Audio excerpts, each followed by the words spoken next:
Living fully alive in every way. You're listening to Relationship Prescriptions with Dr. Carol. Hello once again, friends. It's Dr. Carol, and this is Relationship Prescriptions. It is just 2 weeks until Christmas, exactly 2 weeks away.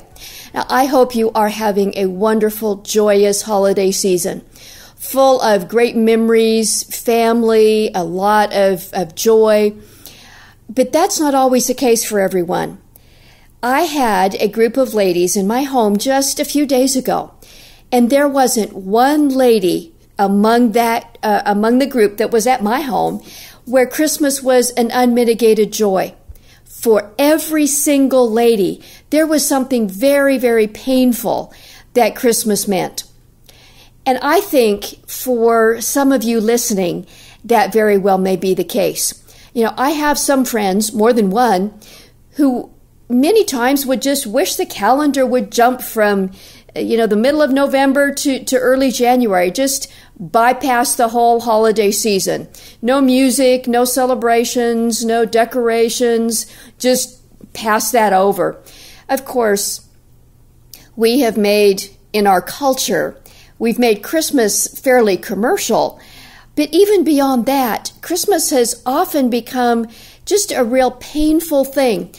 There's things about memories and expectations and all of that add a lot to the challenges. And I just want to give you some ideas on this episode about some things to think about in getting through this holiday season more effectively, frankly, in a more positive way, in a more meaningful way, and help raise your sights beyond the challenges that many of us feel around Christmas. For me, myself, Christmas, it can be a very mixed thing. When I was going through my medical training in my early years in practice, there were a number of Christmases that I spent alone. I would go to the hospital and eat there in the cafeteria, or I'd be on call. And that just, sometimes it was just kind of a real, a real downer. My husband also passed away 2.5 years ago. For him, Christmas was the favorite time of year. He wanted a big deal made out of Christmas each year. And we had a tree and decorations and did a lot of things around Christmas. And without him, Christmas has some added pain for me because of how important it was to him. The first Christmas after he went home to be with the Lord, I spent a lot of time just kind of, sad, and I didn't put up a tree or any decorations, and it was just so tough. For me this year, Christmas is a lot more joyful. And I think in some ways that's because I've chosen how to make it meaningful. But perhaps for you, the memories associated with Christmas add a lot to the painful times. I have a friend whose wife and children left on Christmas Eve. His wife took their children and left the marriage on Christmas Eve. Oh, ouch, so painful. I have another friend whose mother did not like Christmas at all. Although he and his father did, because their mother didn't, Christmas was always kind of a downer and never anything really good happened around Christmas. So whatever the memories around Christmases past are for you, sometimes that can really make this season difficult. So what do you do with those memories? You have a choice about what memories to carry forward. And if there are a lot of painful memories around Christmas, bring those painful memories into God's presence. Perhaps this time can be an extra encouragement to spend that time in God's presence to deal with those painful memories and find a new round of healing. Healing from loss or painful memories is not something that just happens to you because time passes. It happens because you make an active choice to seek the healing that God has available. So be intentional in what you do with those negative aspects in your memories, or maybe the sense of loss or whatever. An emotionally charged time, such as Christmas, can really be the stimulus you may need to go there with Him. There's a principle that I have found in my own journey to be so important in dealing with tough memories. Especially for me, this became important after the death of my husband. But whatever that painful area is where you need healing, it's important to go there with Jesus. That means He wants to be present for you in whatever area needs healing, whether it is a painful memory or a loss or some emotional wound or whatever. It's important that you go there with Him. Of course, He knows all about it anyway. None of that is a surprise to Him. You can go there in several ways. Perhaps that means journaling. You can journal as a prayer. Whatever area you need God to touch, you can journal about that in His presence, and that can invite Him sometimes to speak real meaningful things to you, even as you're journaling. And maybe there's an emotional location, a location that means something to you in the memories or the area of healing that you need. You may want to go to that physical place and invite Jesus to be with you.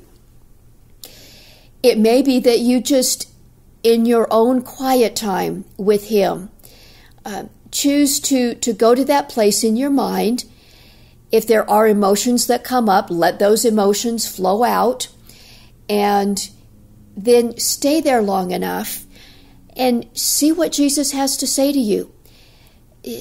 Look in His face, invite Him to be with you there, and then imagine looking in His face and see how He is there with you, and imagine what He might be saying to you.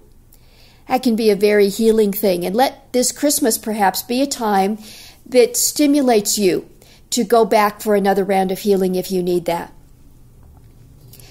Another way in which the holidays can be difficult is expectations. The Hallmark movies or even TV series such as, Law and Order or Blue Bloods and whatever. Often Christmas brings up a challenge that turns out beautiful. The box of firewood turns up on the back porch for a family that doesn't have any heat, or you're single and lonely and a boyfriend for Christmas. That's kind of the Hallmark picture of the Christmas season. But that doesn't always happen. You don't always get a box of firewood or a boyfriend for Christmas. Families don't always reconcile when December 25 comes around. Sometimes the expectations are sorely disappointed, and that can add to the angst around Christmas when our expectations are disappointed. I want to remind you that Christmas is about the birth of a baby.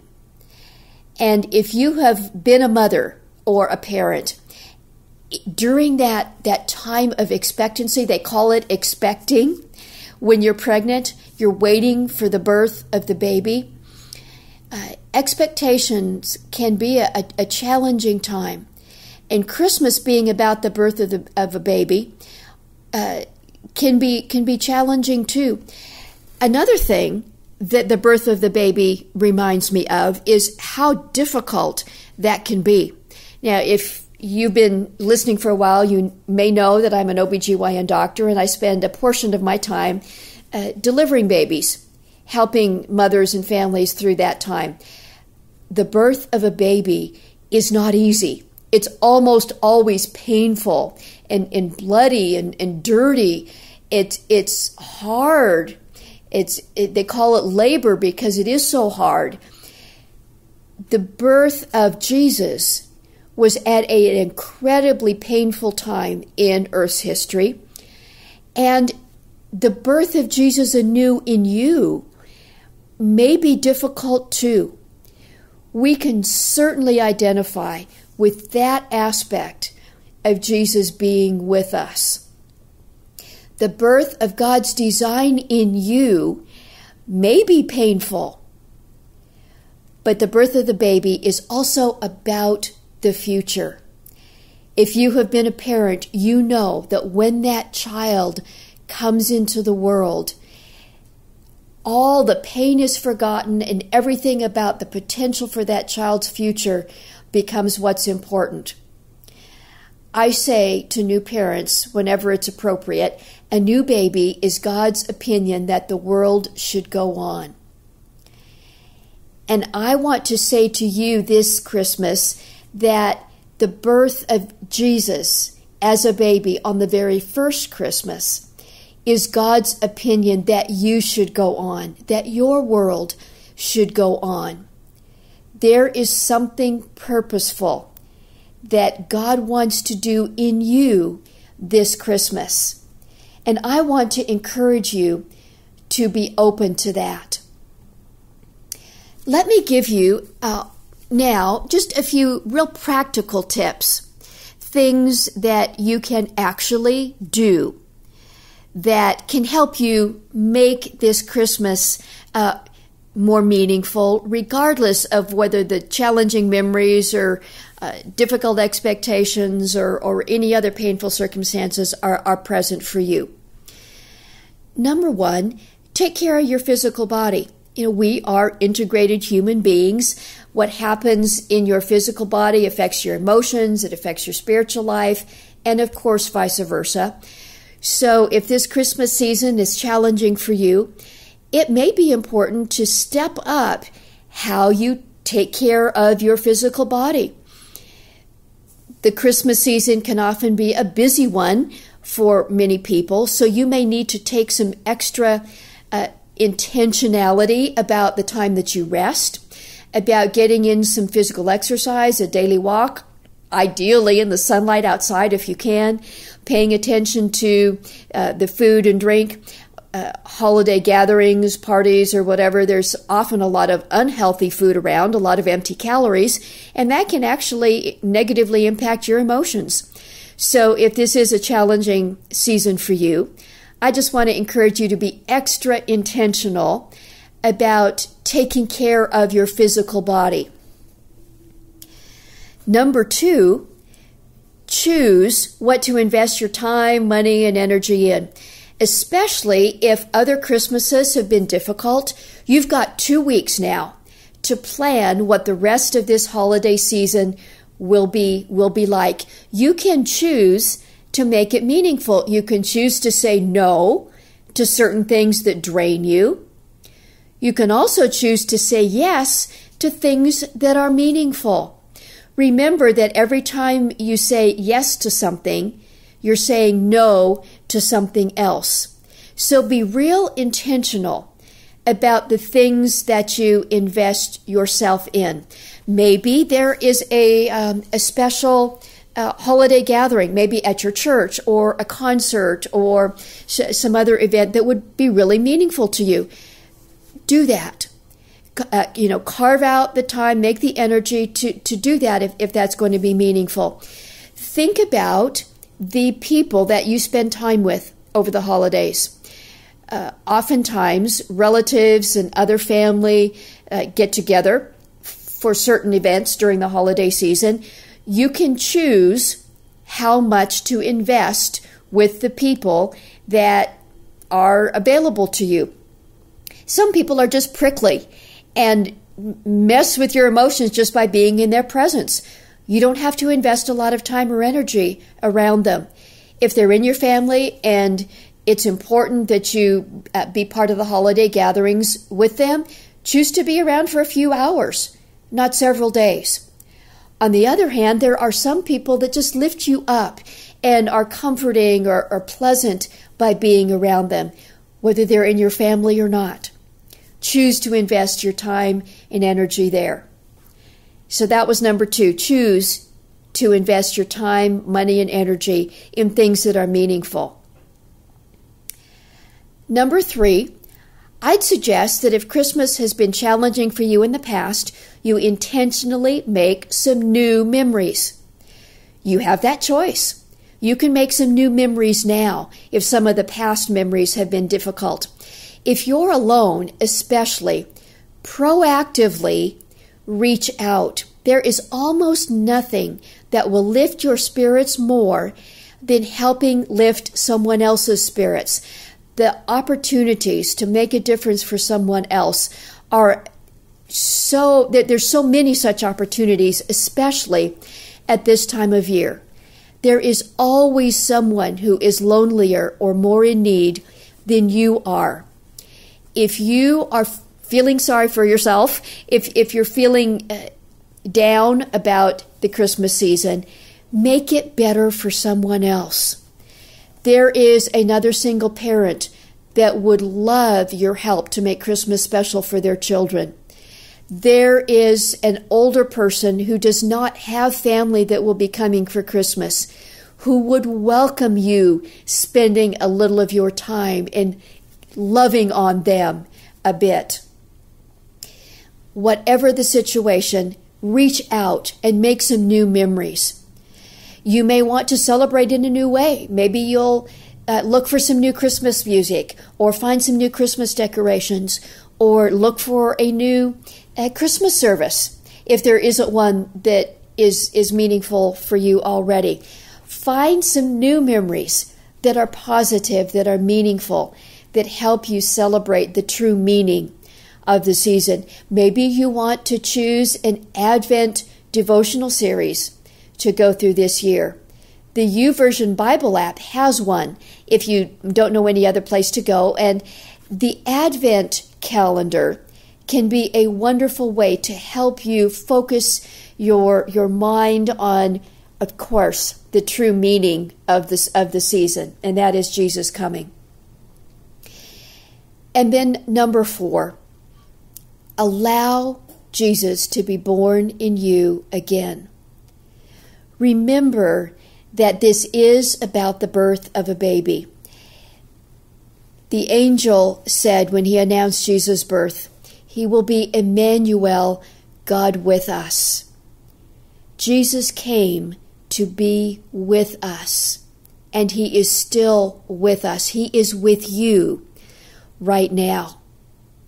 Invite him to be born in your heart in a new way this Christmas.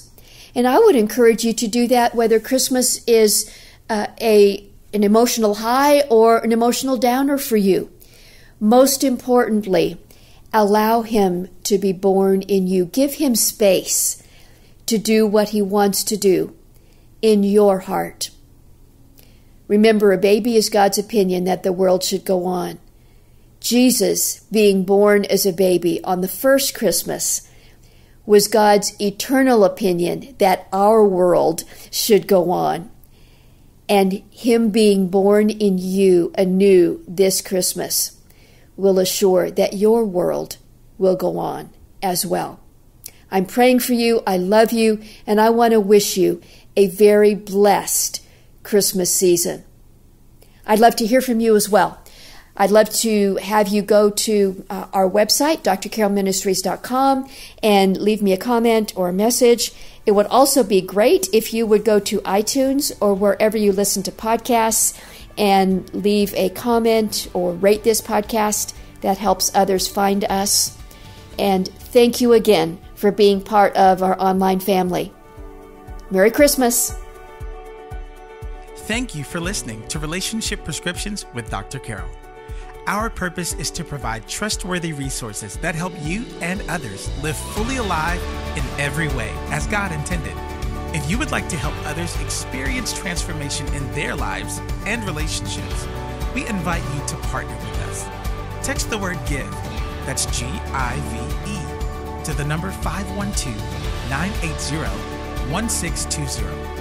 Or visit our website at drcarolministries.com/donate to make a one-time contribution or monthly gift. Your financial support allows us to expand our message and to help others. Thank you so much, and may God bless you.